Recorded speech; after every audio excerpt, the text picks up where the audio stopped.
George comes out really quite sensible at times. You have been surprised. I call that downright wisdom, not merely as regards the present case, but with reference to our trip up the river of life generally.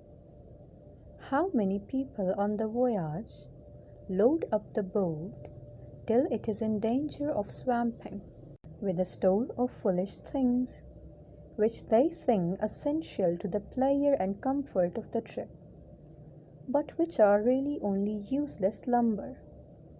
How they pile the poor little craft mast high, with fine clothes and big houses, with useless servants and a host of swell friends that do not care twopence for them, and they do not care three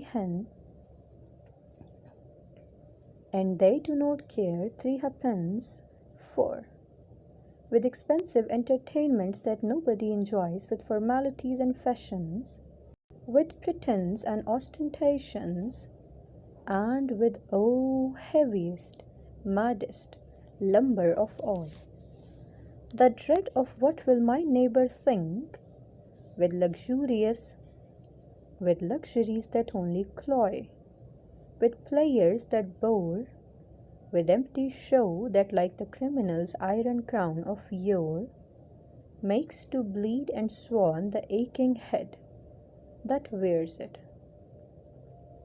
It is lumber, man, all lumber. Throw it overboard, it makes the boat so heavy to pull. You nearly faint at the oars, it makes it so cumbersome and dangerous to manage.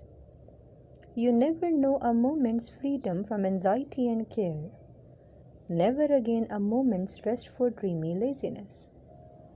No time to watch the windy shadows skimming lightly over the shallows, or the glittering sunbeams flitting in and out among the ripples, or the great trees by the margin looking down at their own image, or the sombre waving rushes, or the sedges, or the arches, or the blue forget-me-nots.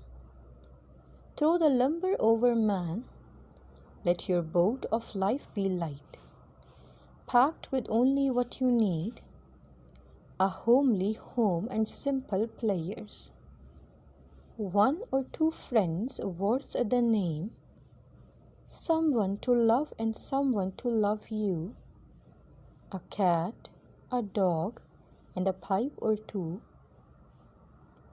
enough to eat and enough to wear, and a little more than enough to drink. For thirst is a dangerous thing. You will find the boat easier to pull then, and it will not be so liable to upset, and it will not matter so much if it does upset. Good, plain merchandise will stand water. You will have time to think as well as to work, time to drink in life's sunshine, time to listen to the Aeolian, time to listen to the Aeolian music that the wind of God draws from the human heartstrings around us. Time too. I beg your pardon, really, I quite forgot. Well, we left the list to George and he began it. We won't take a tent, suggested George. We will have a boat with a cover. It is ever so much simpler and more comfortable. It seemed a good thought and we adopted it.